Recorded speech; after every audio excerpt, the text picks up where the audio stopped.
welcome back to my channel. This is gonna be my first time doing a vlog like this. Typically I do like daily vlogs. Occasionally I've done ones with specific like themes or like subjects for the week.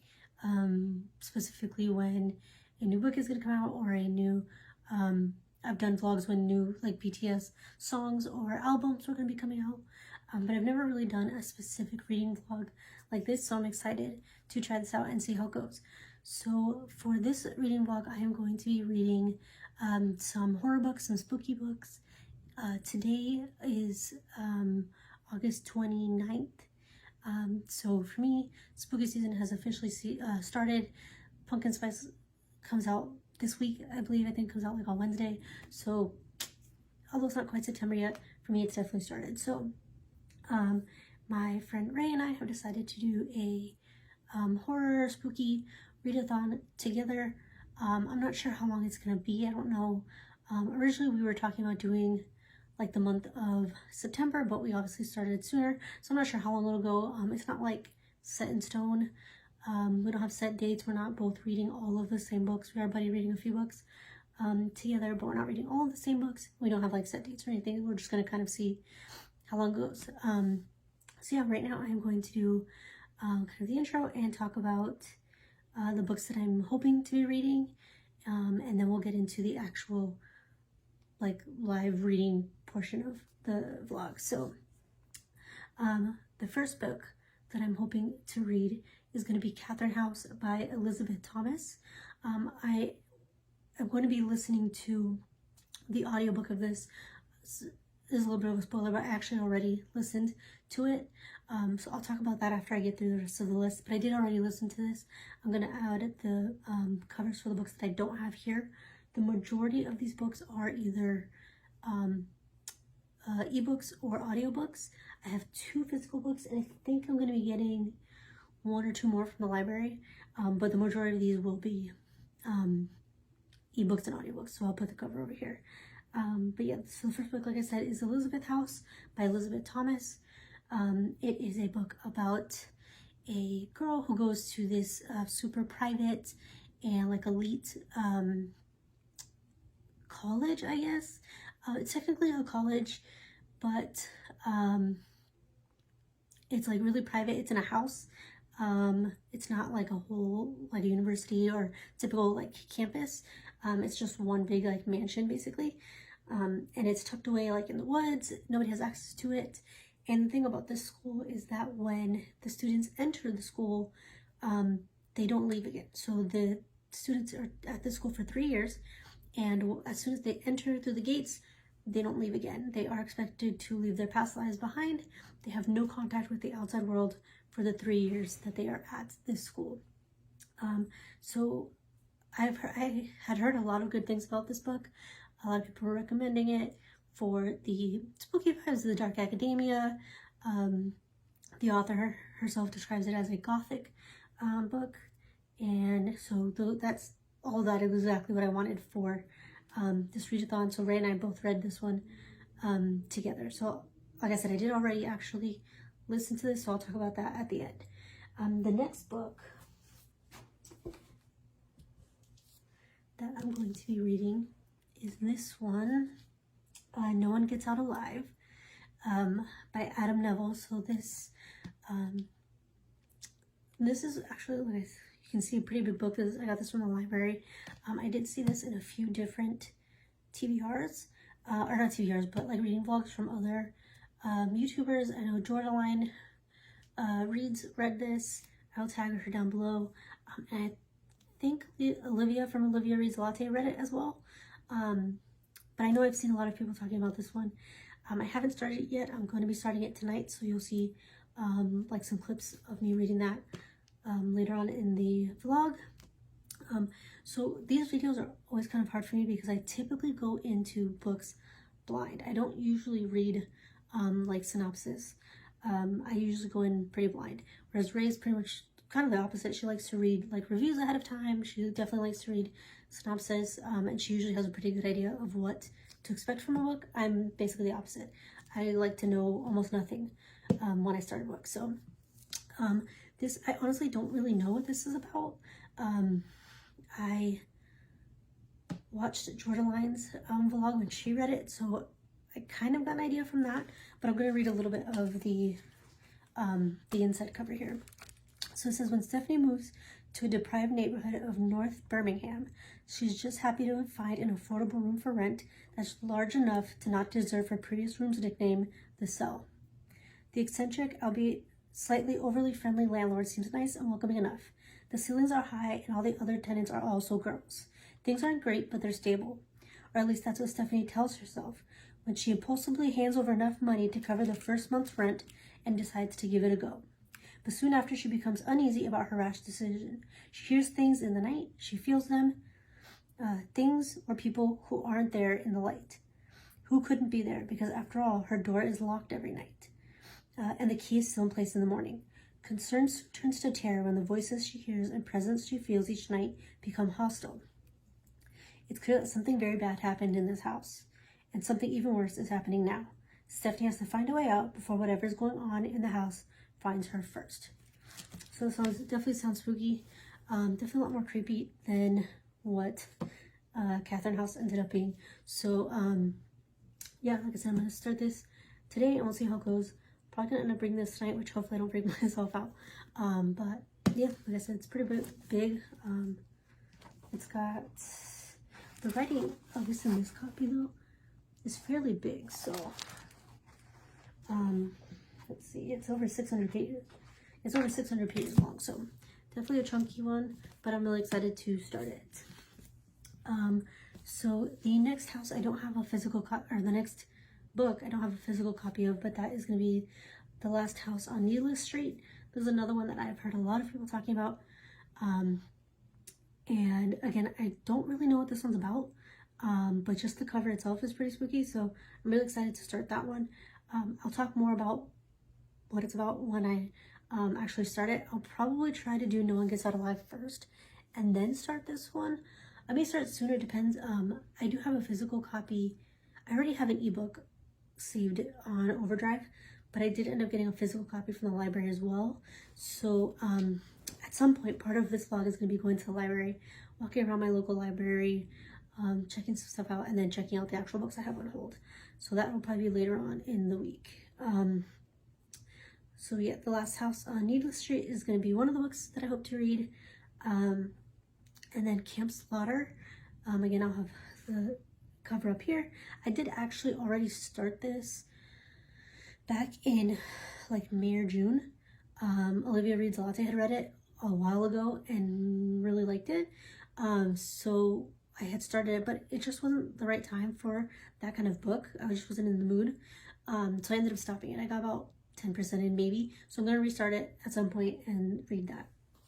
Then the next book is going to be Interview with the Vampire by Anne Rice. This is a classic. I have read all of Anne Rice books previously. I read all of them in high school. I was obsessed with Anne Rice. But it's been several years since I read those. I've been out of high school for like 13 years, so it's been a long time since I've read them. So I'm going to start with Interview with the Vampire and work my way through. I also love that this has a movie to go along with it, which is one of my favorite movies also. So I'll read the book and then I will, or actually I have the audiobook of that, which I'll probably start maybe today, maybe tomorrow. And then I did also book a physical copy of that at the library as well. Then the next book I have is The Nature of Witches. That is an audiobook that I have. Again, I don't know what it's about. I'm assuming witches.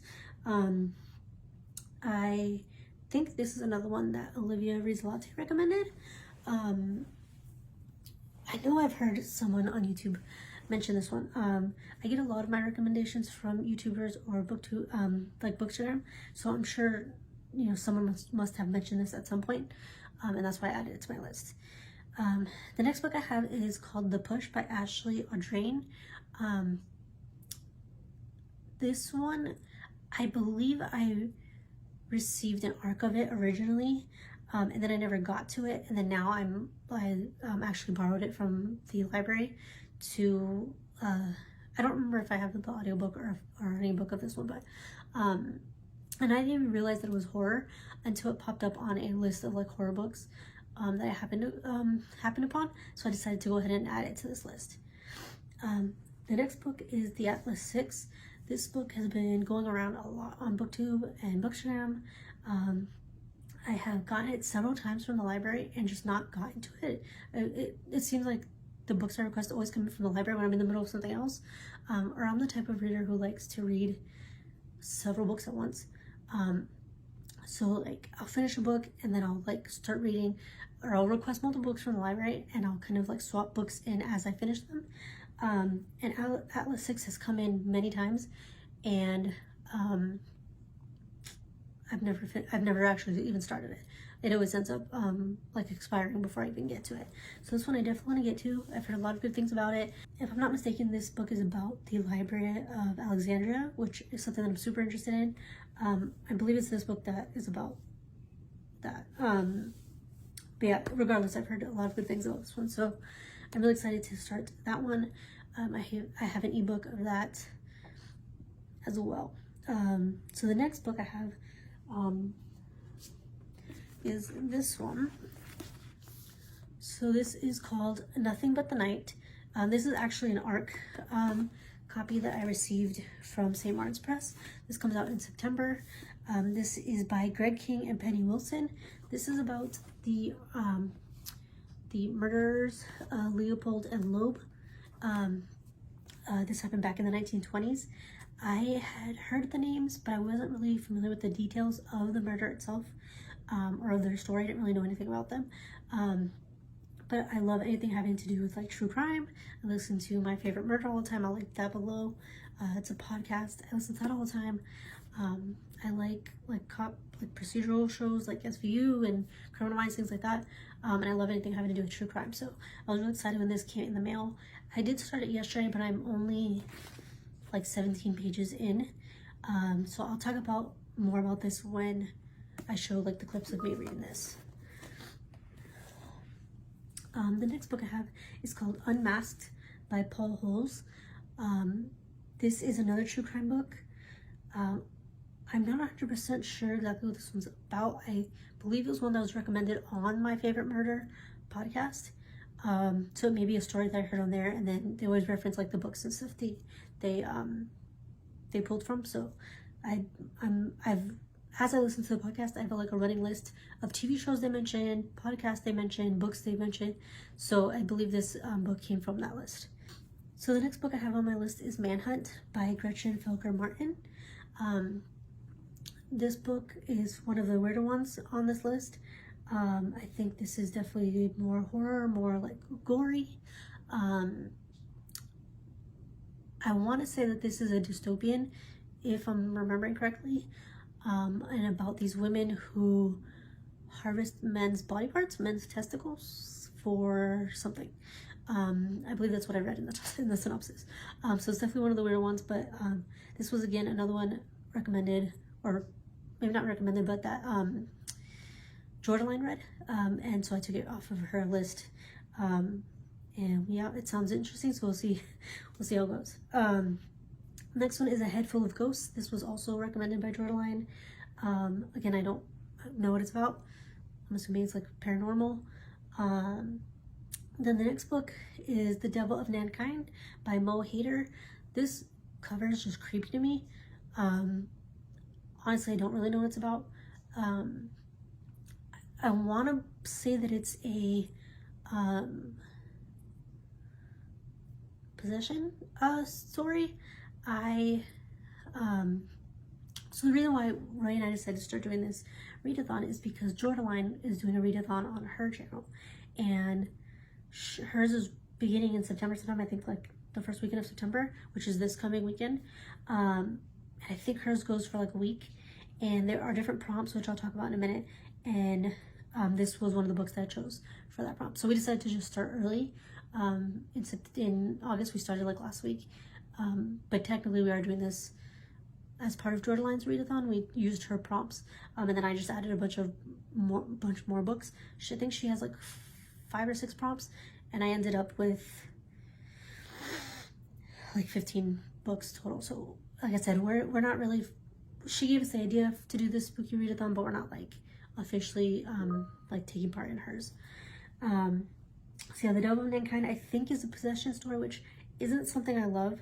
I used to love scary movies when I was a kid. We used to watch them all the time with my brothers. My older cousins would come and babysit, and we would watch scary movies, and we always loved watching them. And then as I got older and like my anxiety increased and I just became like generally more like easily spooked, I started to enjoy them less, and especially don't like possession movies. I watched the movie that kind of like pushed over the edge for me was Insidious. That movie scared the crap out of me, and I really haven't been able to watch scary movies since. But yeah, like possession is definitely something that I tend to like stray away from.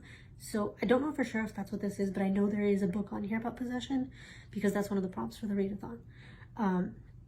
So we'll see how that goes. I mean, if it gets too bad, I can always just, you know, stop it. And then the last book on my list is Mary by Nat Cassidy. I think this is going to be another weird one. This is definitely horror, definitely gory.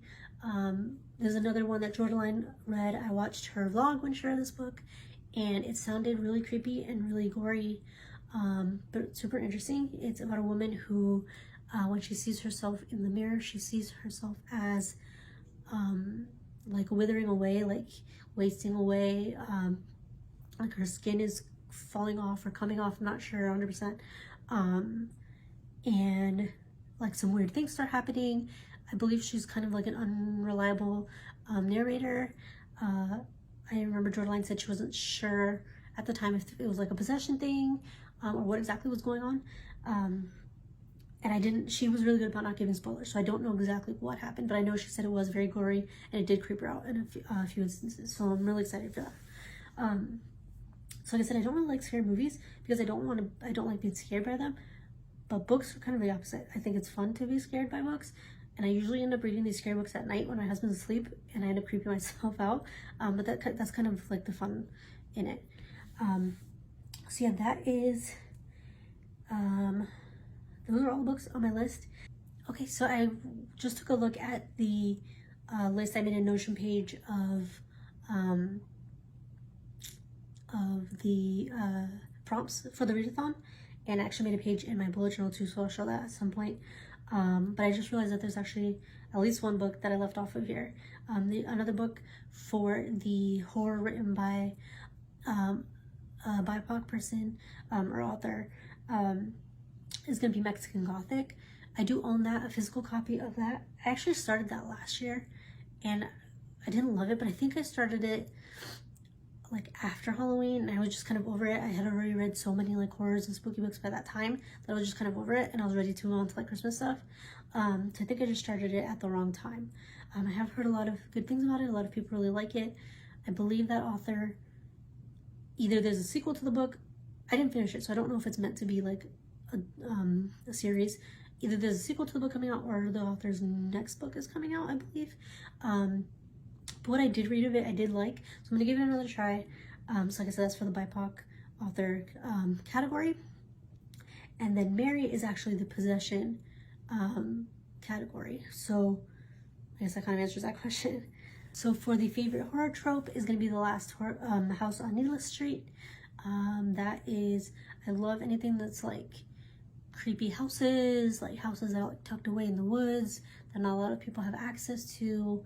Just kind of like that isolation, and like when the main character is like hearing things and seeing things, and they don't know if it's real, if they're imagining it, if it's a ghost, if it's, you know, I like kind of not knowing when it's an actual like real person. Is it going to be like a serial killer? Is it going to be a murderer, like a slasher type thing, or is it going to be actually paranormal?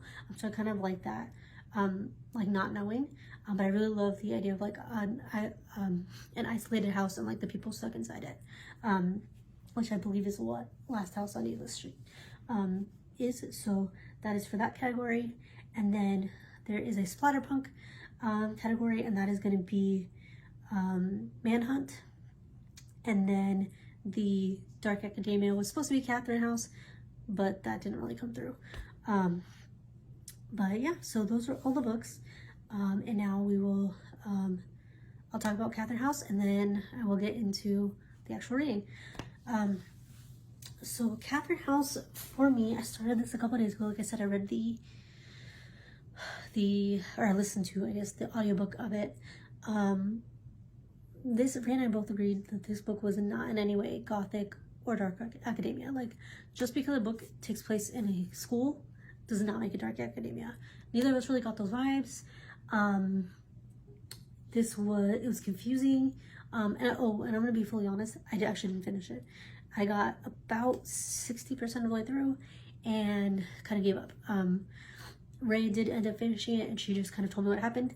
I'm gonna give it 2 stars, and I'm just gonna move on because honestly I'm just not enjoying it. I'm kind of having to force myself to listen to it, and it's just not really what I wanted. I expected it to be what it's advertised as, gothic, dark academia, but it's more like a mystery. The setting felt more like the school in like Truly Devious than anything really spooky. I felt like it had more Truly Devious vibes in the mystery, in the setting of the school, than like an actual dark academia. It was confusing. Like I said, there was a lot of plot holes. I didn't really like the characters. I feel like it could have been executed so much better. A lot of what was happening felt like a cult, but the book has nothing to do with cults. I feel like they could have taken the whole school aspect out of it completely and just made it about a cult, and that would have probably made more sense. Yeah, I just did not get what I wanted out of it. So the book is about Inez, who goes to this, like I said before, this really elite private school that is very hard to get into, and only so many students get into it every year. Like I said, they go for 3 years, and while they're there, they have to completely like let go of their past. They can't talk to their families, friends, no one. It's like their past basically did not exist. Who they were, what they did before didn't matter. And one of the things that made it seem so much like a cult is the fact that all of these students coming in, these young adults coming in, are people who have lost their families, who have no one, who have nowhere else to go, who have been in trouble, who have run away, who are like misfits. And those are the type of people that cults kind of attract, because they give them a place to stay, they give them a family, they give them, that sense of family. They take people who feel like they have nowhere else to go and give them a place, to feel like where like they belong, and then that convinces them to go along with all these like crazy things that they would never go along with otherwise. And that's what happens here. So within the first few chapters, there's this so within the school there's like concentrations, like degree concentrations. Basically there's like art history and chemistry and all the normal things, but then there's also a new, I don't even remember what it's called, new something concentration, and they study plasm, and they never really explain what plasm is, but they make it seem like throughout the book they make it seem like the kids are being like, we couldn't decide if the young adults were being like brainwashed, if they were being like, if it was like I thought it was going to end up being like a Riley Sager book, like Lock Every Door, where like they were being killed and like their organs harvested or something, like a Get Out type of situation. I didn't really know what was going on, and Ray said that by the end they didn't really fully kind of explain it, not in a way that really made sense. There was still a lot of plot holes, even after they kind of explained it. So yeah, so like I said, I'm just gonna give it 2 stars, move on. Like I said, it was not what I was hoping for. I definitely think some of these other books will have a lot more of the creepy vibe that I'm going for, and that I've been wanting. So like I said, I'm gonna be starting a lot of these tonight. I did already start a couple of them, and yeah, you will see from here on out, you'll see clips of me reading, and I'll give updates.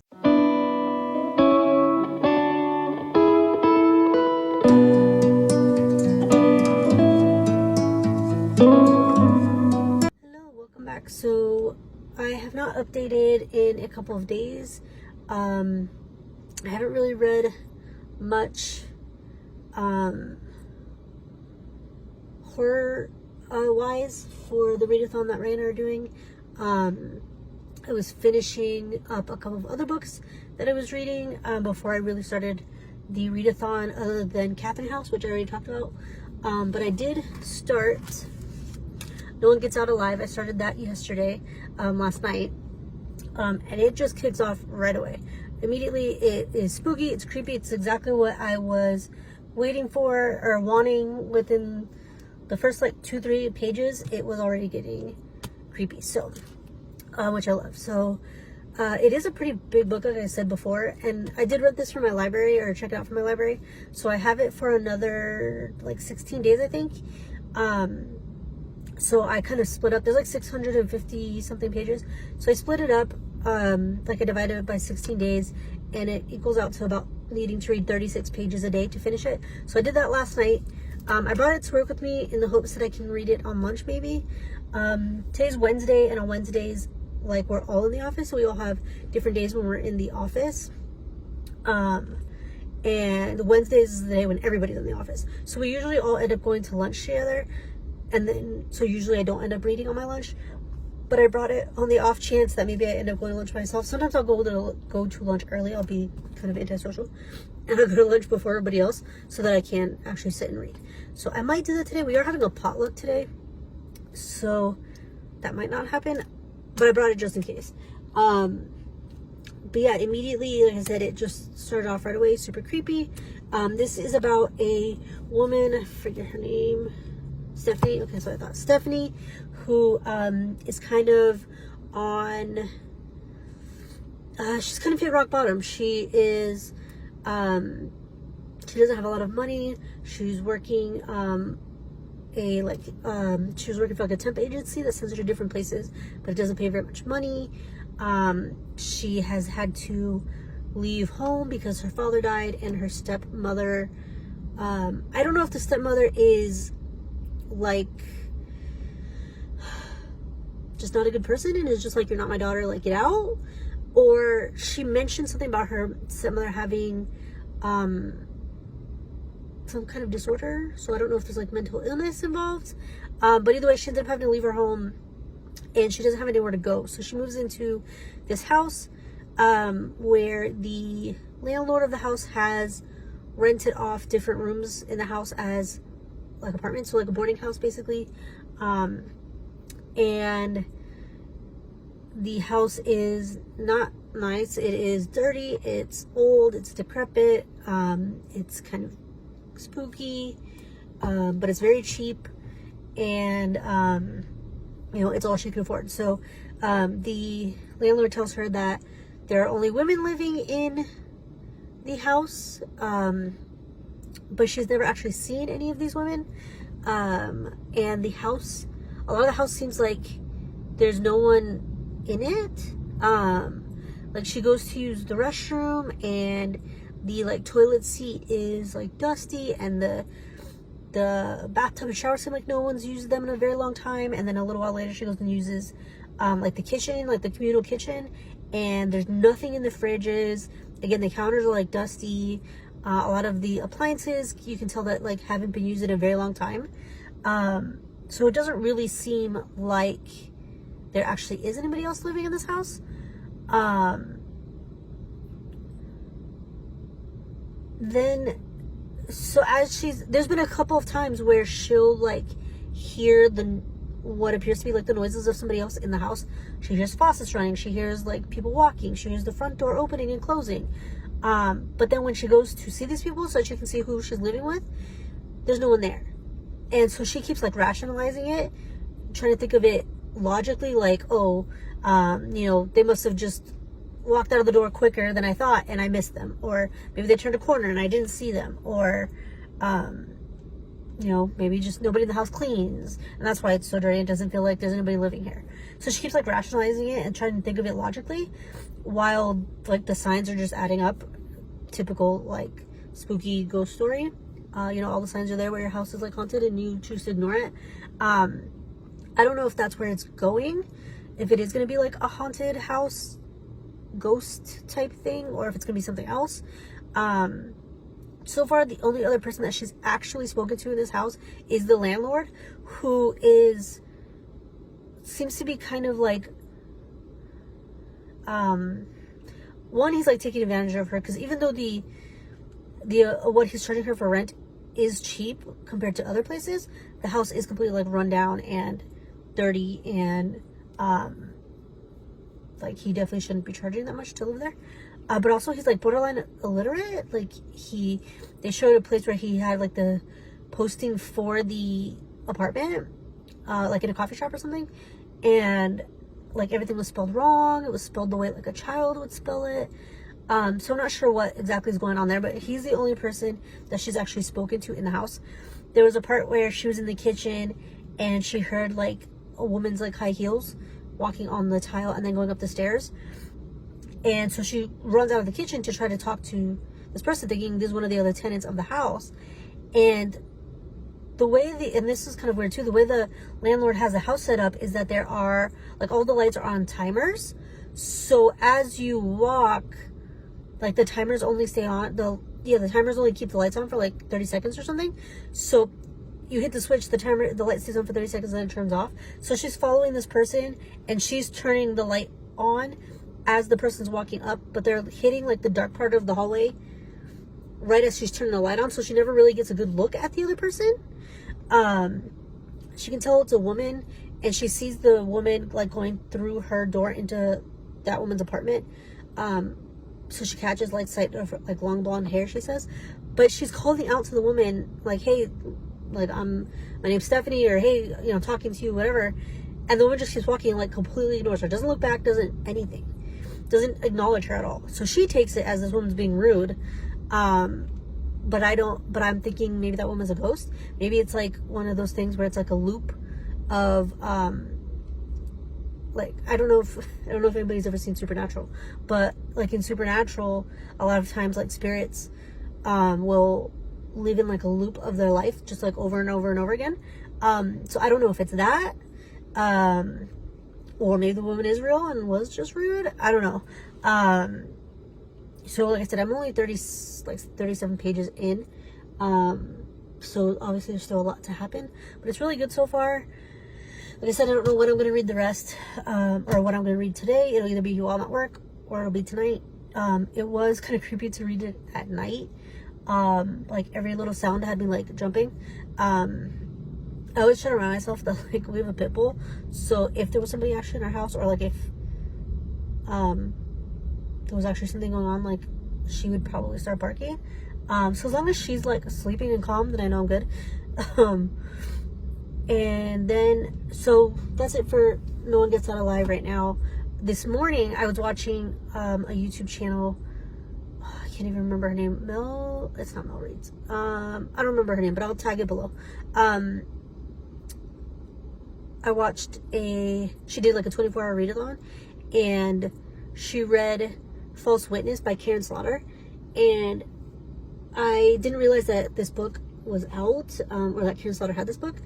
And I really like ɪ봏ᴏᴅ's writing. It's very like gory, and it's always like a mystery. And there's always like a huge twist. And I've liked the books that I've read by her. Previously, I've read The Good Daughter, I believe is one. And then I forget what the other one's called. Both are about sisters. This one is about sisters as well. And then the Will Trent series, I believe, is also by ɪ�ᴏᴅᴅ, which I'm like 5 or 6 books into. But for False Witness, the way the woman on the YouTube video like described it sounded like something that I would find interesting. So I went to see if my library had it. I put a request in for the audiobook, and it turns out that they had it. I got it right away. Like I said, I was number 2 on 2 copies, so I thought it was gonna be a few days, but it came in right away. So I actually just started listening to it on my way to work. It's pretty typical for a ɪ�ᴏᴅᴅ book. It immediately started out pretty gory and like wild. Her books always take off pretty quick, which is what I like about them. I don't really like slow like startups. I just want to get going. So that's what I love about her books and her writing. There were a couple things that the woman in the YouTube video said that she didn't like about the book, but those aren't things that think will really bother me. So I'm interested to see how I feel about it compared to how she felt about it, because she didn't really like it. But yeah, that is about it for now. That's everything I'm reading. I'm gonna go to the library at some point because I need to pick up a few books. I have Last House on Needless Street is there, and a few other books, so I need to go pick those up at some point this week. But yeah, that's it for now. I will check back in later after I have done some more reading.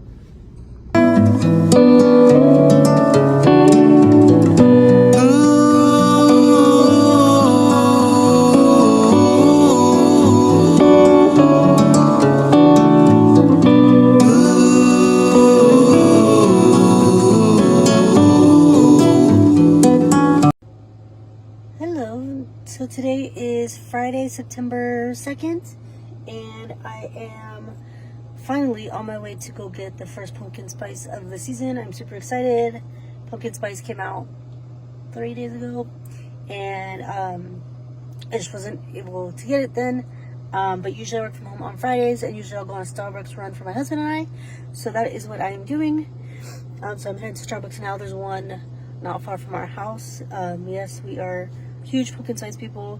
I have been like counting down the days. Basically once like June hits, I'm counting down the days till pumpkin spice.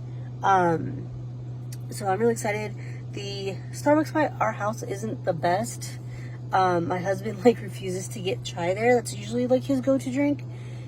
He refuses to get chai there because he says their chai is different than any other Starbucks, which is something that we've kind of tested out, and it seems to be true. So they have a habit of making drinks incorrectly and not very well, but it's the only one that we have like really near us, so we just kind of go with it. So hopefully the pumpkin will be good.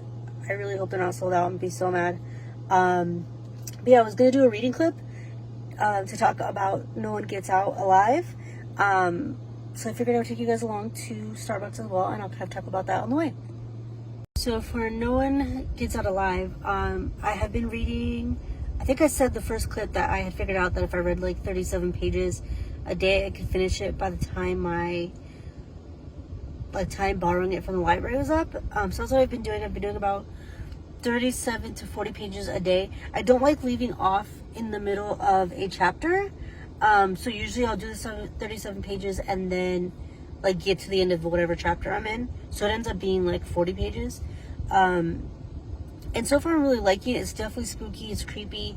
It's exactly what I wanted out of this kind of book. The only thing I'm not really liking is just the main characters, like decisions. She's kind of stupid. Like, she keeps hearing people in the house, and she hears like a man walking up and down the stairs every morning. She hears someone in the bathroom. She hears women crying. But she's never actually seen anybody in this house other than the landlord, who is an asshole. So after the first night, she like immediately decides that she wants to get her deposit back and like move out. But she has to ask the landlord for the deposit back, obviously. And it's like she knows he's gonna refuse, but she decides to ask anyways. And she gets into like this argument with him. And there was a couple of really good like quotes from this part where she's arguing with him, where she's talking about like or she says something along the lines of like women being at the mercy of like angry men, or like having to be careful of angry men, especially a woman who's like single and alone, you know, and all that. I'll have to find the exact quote once I get back home, but I ended up like taking a picture of that quote with my phone so that I could keep it because I really liked it. But she says something along those lines a couple of times, and then also she keeps trying to call her ex-boyfriend to come and like get her or help her like move out and like to stay with him. And that's something else that I don't like, is that she is the one who ended their relationship, and I guess she's like ended it several times, but she still uses him as like a scapegoat for like anytime she's in trouble. So she will stay with him, she'll ask him for money, she'll like sleep on his couch. And then there was a part where it said that like she takes the bed and he sleeps like on a beanbag on the floor.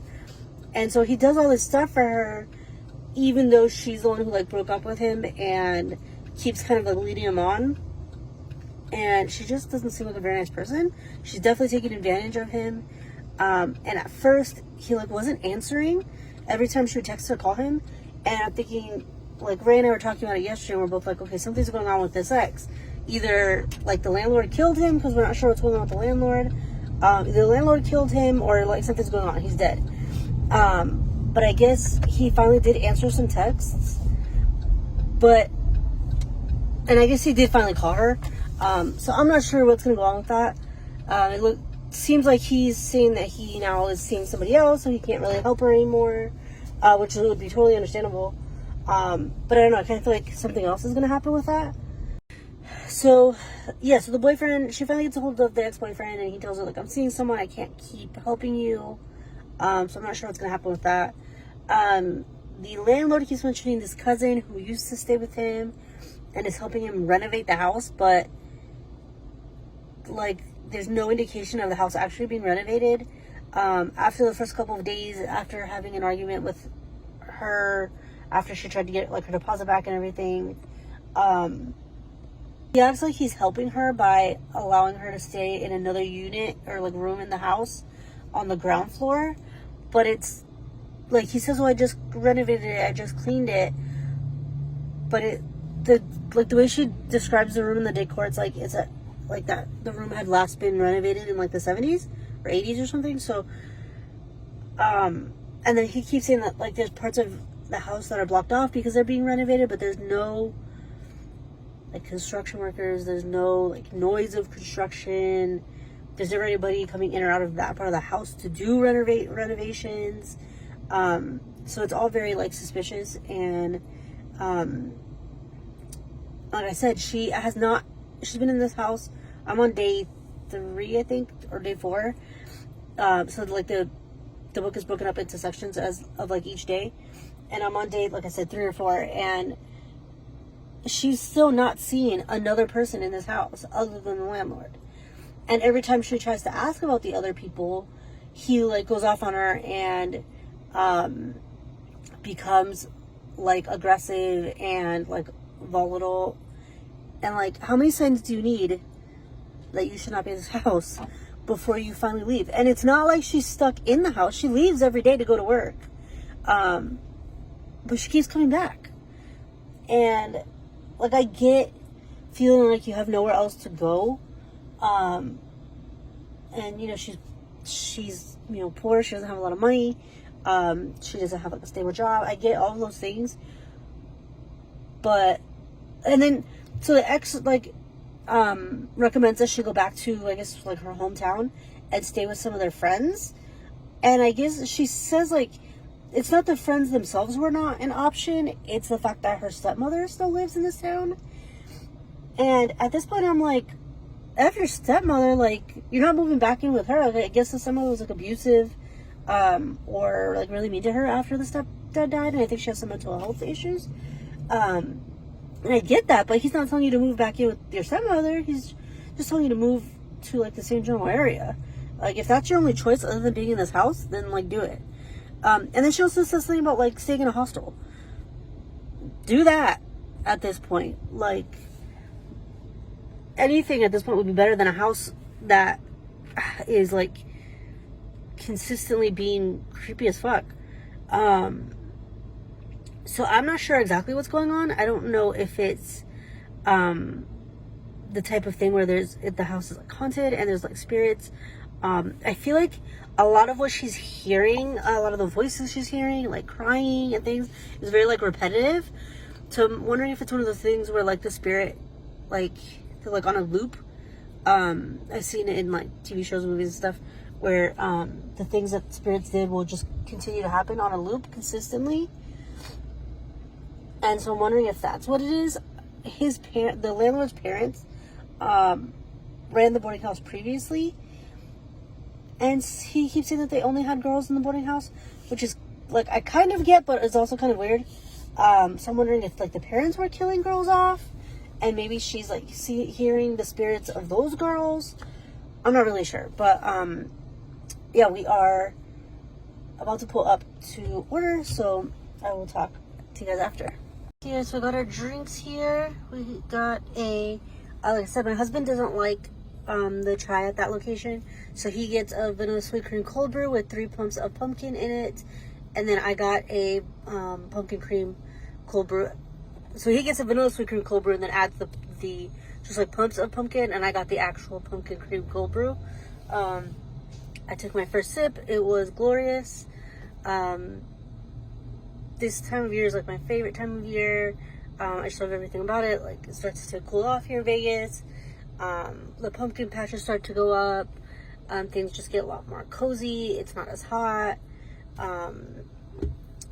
And yeah, I just love this time of year. And the like pumpkin spice coming out is just like, it's like the marker for me at least. It's like, okay, summer's ending, fall's here, like Christmas is on the way. It's just like the first marker for like my favorite time of year, and I'm super excited. We're also going to be going to Disneyland here in the next couple months, so I'm really excited for that. And yeah, usually this time of year is a lot of fun. You know, getting to, a lot of times the only time my family really comes together will be like Thanksgiving and Christmas, like all together. I have 5 siblings, so a lot of times the only time we all get together is on those holidays. So I really look forward to those as well for that reason. So yeah, I'm really excited to start this like second half of the year. Hey guys, welcome back. So it's been a while since I've updated this spooky reading vlog. Honestly, I don't even know when the last time I updated was. It was probably like a week ago. I was talking about No One Gets Out Alive, and I think I might have started talking about Last House on Needless Street. I don't remember for sure. I'm obviously not at home right now. I'm gonna be going to get my hair cut, which I'm super excited about because it's been a long time since I got my hair cut and it absolutely needs it. So I have a couple of books on Kindle that I'm gonna try to read while the lady's cutting my hair. This is my first time coming to this salon, so hopefully everything goes well. The weather's pretty crazy today. It's nice and cloudy, as you can see. I am still reading No One Gets Out Alive. I'm about 500 pages in now. And honestly, for a while there, I was really not liking it. The main character just made so many like stupid choices and decisions, and she had so many chances to get out of the house, and she didn't. And like, she would leave the house. It's not like she was locked in the house. It's different, you know, obviously if you're locked in the house, then you don't have a choice, but she was leaving every day to go to work or to go wherever, you know, to try to find somewhere else to live. Like, don't go back. Take your shit with you and don't go back. Figure it out. Like, I get, you know, the point of like poverty and she doesn't have anywhere else to go, and you know, all those things make sense, but I mean, at some point something's got to give. Like, how many clues do you need that these two landlords, there's something wrong with them, there's something wrong with this house? Eventually the house becomes basically a brothel. They have brought these two like Russian women, I think, to live in the house, and they are basically pimping them out. They have men coming to have sex with them like 5, 6, 7, 8 times a day, and then the two landlords steal the money from the women that they've made from doing this. And all the while she's just sitting down in her room listening to everything that's going on, and doesn't try to stop it, doesn't try to call the police. She has a phone. This whole time she has a phone on her. Like, pick up the phone, call 911, or I guess like they're in the UK, so it's like 999. Call the authorities. Like, you literally have a working phone on you. The whole time she's like, should I tell someone? Should I not tell someone? She fashions like a knife out of something, or she takes a knife from the kitchen. But then she's having these thoughts of like, well, I can't stab anyone. So you tell me, if they come into the room and try to force you to be a prostitute, which is exactly what happens, you're not going to stab anyone. You're not going to fight for yourself. You're not going to do anything. And she has this like internal monologue where she's like, I'm just not that kind of person to hurt someone. What? Like, no, I had to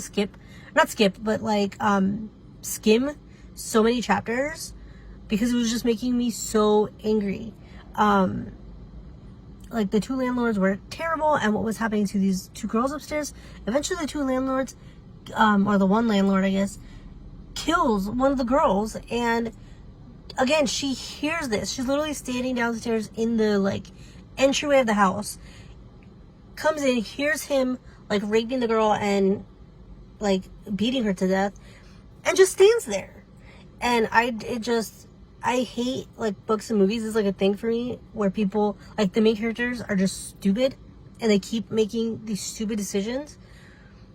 Like, at what point does like your adrenaline kick in, your fight or flight like instincts, something? Like, she's just gone along with this the whole time and let all these things happen. One girl was killed, the second girl was like badly beaten and raped. Yes, ultimately it's the two landlords' fault. You know, it's their fault, but she also didn't do anything. She was right there in the house and did not do anything. So she's also like an accomplice, kind of, for knowing that these things were going on and not doing anything about it. So, yeah. I always say that I like books that like make me feel something. I want to feel sad or, you know, happy, or think, you know, that it's romantic, or anger. I usually like when books make me angry. I want to feel something when I read a book. This was just like so frustrating. So now we've gotten to kind of like the third part of the book where everything kind of changes up. I think Ray is like 200 pages ahead of me. And now everything has like changed. The part with Stephanie and all that has stopped, and now we're like in the perspective of a new woman in a new house, and I'm not sure what's gonna happen. I don't know if this is really necessary. This book is like 600, almost 700 pages long. This whole part with Stephanie ended on page like 400. So are these last 300 pages basically even necessary? I guess I'm gonna find out. So we'll see what happens. I am reading a few other books. I'm reading Last House on English Street. I'm still reading False Witness. What else? I feel like I started something else and I don't remember what it was. Oh, The 7 Visitations of Sidney Burgess, I think is the name of the book. Pretty sure it's like a possession story. I'm like 10 chapters in. I'm listening to the audiobook of it, but I'll have to update you guys on that later because I have to get inside for my appointment. But yeah, no one gets out alive. Super frustrating. I think it might be too long than what's necessary. We'll see what this next part is about and what happens, if it was even like necessary to the story. But so far I would say I'd give it probably like a 4 out of 5, just because it did make me feel something, and it like the author was able to write it in such a way that it incited such emotion and such like frustration. So yeah, I will check back in after my appointment. Depending on how long I take, I may go to the library and walk around the library a little bit and go pick up some books. Depends on how long this takes. So I will follow up after that. Okay guys, I am back. I just finished my haircut. As you can see, it looks so much better. I have some layers in there. Super happy with that. She was super nice. So I thought real quick I would finish talking about the other books I'm reading. Said I'm also reading Last House on Needless Street. I'm not too far into that one. I think I'm like maybe 5%. But it's really good so far. I'm not sure exactly what's going on. I think the main character, we're getting like the perspective of a serial killer. And he might be like a psychopath maybe. The weirdest part of the book is that it jumps to the perspective of his cat, and it's like the cat's perspective, but the cat thinks that it's like a messenger from God, and it keeps saying like, the Lord tells me this, the Lord tells me that. The cat reads the Bible. So Ray read this. I think she already finished it, and she said it was pretty wild. So I'm excited to see what else happens. It's pretty good so far, like I said. And then the 7, I think it's like the 7 appearances of Sidney Burgess, I think is what it's called. So it starts off with a woman who comes home to find her house, like, there's a burglar in her house, like in the middle of a burglary, and he's looking for something. He locks her in a room, in the guest room, and he's looking for something. And she overhears him on the phone saying that it's not there. He can't find whatever he's looking for. And she comes to having like escaped and run away from the man. But the police find that the man was actually killed, and that like the knife she had, she like completely like obliterated him, and she has no memory of having done that. She remembers like going through the window and running away. And so I think it's a possession thing. I think whatever has possessed her is what killed the man. So I don't know if he was looking for whatever object could have possessed her, or would have had like the spirit or whatever that possessed her. So I'm just interested to see where it's going. The police believe that she killed this man. Obviously they don't really believe that she doesn't have any memory of it. She's kind of starting to crack, starting to lose it a little bit. She keeps losing time. Like she'll be in her son's room at like 8 o'clock at night, and then next thing you know, she's like standing at the window and it's like 3 a.m. So she's losing time and doesn't remember like what happened, and she's like kind of like shocked. But also she's also a recovering like drug addict. She's not really recovering. I think she's been sober for like 7 or 8 years now, but like she keeps talking about like how easy it could be to fall back into addiction and to start using again, and how the things that she's feeling are very similar to like somebody who's coming off of a high or who is high. And so at first she thought that she had used again and that she was coming off the high, and that's why she didn't remember anything. But then she realized that that wasn't the case, and so she keeps thinking that her son's gonna get taken away from her because she must be on drugs again because she's losing time. And but it's not actually that she's on drugs again. I think, like I said, I think she's possessed. So that's really good so far. I'm like 10 chapters in or something. False Witness, I'm interested to see where it's going to go. I know ɪḻsᴛᴏᴅ books usually have some kind of big twist at the end, so I'm waiting to see what's going to happen. I think I talked about False Witness before, but it's like these two sisters who are abused by the same man, and as like teenagers, and they end up killing him. He beats up the one sister, Callie, and like tries to rape her, and she finds out that he had been filming them having sex and like letting his friends watch the footage, like selling the footage to his friends. And he beats her when she finds out. She ends up killing him, or well, she tries to kill him, and then it ends up being that he's not dead, and her older sister actually ends up killing him. And now it's like 20 years later or something. Callie, the one who was abused, ends up becoming a drug addict, and she goes like back and forth between being sober and being on, I think it's cocaine. Her sister became a lawyer, and now the sister, I forget her name, Lee, I think is her name. The lawyer, her newest client is actually that man's son, the man who had abused them. And the son, both sisters used to babysit when they were younger. And so the premise, or they think that the son knows that they killed his dad and he's trying to get revenge. And he himself has now become a serial killer and is killing the women the way the girls killed his father. So they think he somehow found out and is now killing women that same way and is like trying to get back at them. So I don't know exactly what's going to happen. Like I said, I know ɪḻsᴛᴏᴅ books usually have some kind of twist, so we'll see. But yeah, that is everything for now. I didn't get to read in there because the lady that was doing my hair was super nice, so we just kept talking. But I'll read tonight, and then I will check back in later.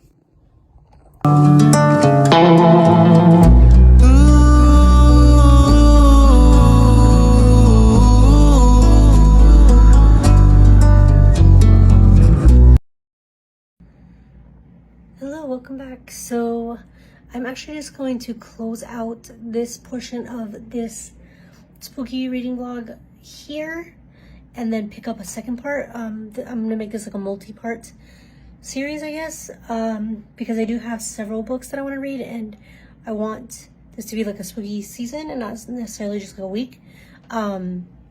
So in this first part of the vlog, I did finish 2 books. I finished No One Gets Out Alive and The Possession of Natalie Glasgow. I rated both books 3 stars. You'll kind of see my progression with No One Gets Out Alive throughout this vlog, or you have seen. And Natalie Glasgow, I think I talked about also, but just quick like summarization of both. No One Gets Out Alive, I liked the beginning of it. Like the first half of the book really put me kind of through it. I felt like anger, and just I felt like the main character was just making these stupid decisions, and made me really frustrated. There were times when I had to put the book down because I just couldn't handle like what was going on and the decisions she was making. It had some really good quotes. There was some like minor kind of social commentary, just like comments about women and like a woman's position in the world. If I can remember the quote, or if I can find it, let's see if I can insert it here. But yeah, there was quotes about like women's position within the world and how a woman kind of has to act a certain way around a man to ensure like her safety and ensure that she doesn't anger a man and lead him to like some sort of violence or aggression or something. And so how women have to kind of like tailor their reactions to ensure their own safety, whereas men don't have to do that. So I really liked that. That was more kind of at the beginning of the book. It was kind of a prevalent thing, kind of sort of throughout. This definitely had kind of commentary on like poverty and just like how some people just don't have a lot of choices, and our society doesn't really do much to help those people. And there weren't really any parts of the book that I can remember. I did read the book at night, so there were some times where like I would hear sound while I was reading that would kind of scare me, so it did definitely give me like the spooky like vibes, and especially because like I said, I read most of it at night. But there weren't really very many scenes within the story that were like truly like frightening. They were spooky for sure, and you got like the vibes in the environment, and the writing was very like atmospheric, but at no point was I like really scared, you know. So like I said, I ended up giving it 3 stars. I didn't really love the second half. I didn't really think it was necessary. The book is like 600 pages long, and I didn't think it needed to be that long. So yeah, that was the first book of the month, or of this part of the reading vlog. Then the second part, or the second book, was The Possession of Natalie Glasgow. I give that 3 stars also. It was good. I liked it. I'm wary of things that have to do with possession because they usually tend to freak me out. I usually stay away from things like that. I don't like movies about possession. Like the other day at work, they were talking about like we were talking about having like a game night, like a team bonding like game night, and one of our coworkers mentioned like having a Ouija board, and I was just like immediately shut it down. Like, not gonna happen. I won't be in the same room as a Ouija board, let alone touching one. Like that was like a big thing with my mom growing up, and I think that might be part of it. My mom was like same thing. Like she didn't mind if we watched like scary movies, but anything that had to do with possession, like don't even bring it in my house. And so I think that's just kind of like progressed into my own like adulthood now. So yeah, I wasn't sure how I was gonna do with this, but Jordan read it, and she really liked it, and had said that it wasn't like really like scary, and it's very short, and there's not like a ton of like character development or even like plot development. It's just kind of a quick like one-shot type thing, and so I thought I would give it a try. In worst case, like if it freaked me out too much, I could stop it, but I didn't have to. It was good. It was quick. One of the things that I didn't like was that I think it could have been longer. There could have been more development. The characters could have been more fleshed out. You didn't really get much of like a backstory. It was just kind of like this possession happened and this is how we fix it, and like that was it. So I do think so. No One Gets Out Alive could have been shorter. Possession of Natalie Glasgow could have been longer. But both were good. They definitely got me into the mood for this season, and I'm excited for the rest of the books that I'm reading. I do have other spooky books that I'm currently reading, so those will go into, and I think I've mentioned them in this vlog, those will continue into part 2. So I will see you guys in part 2.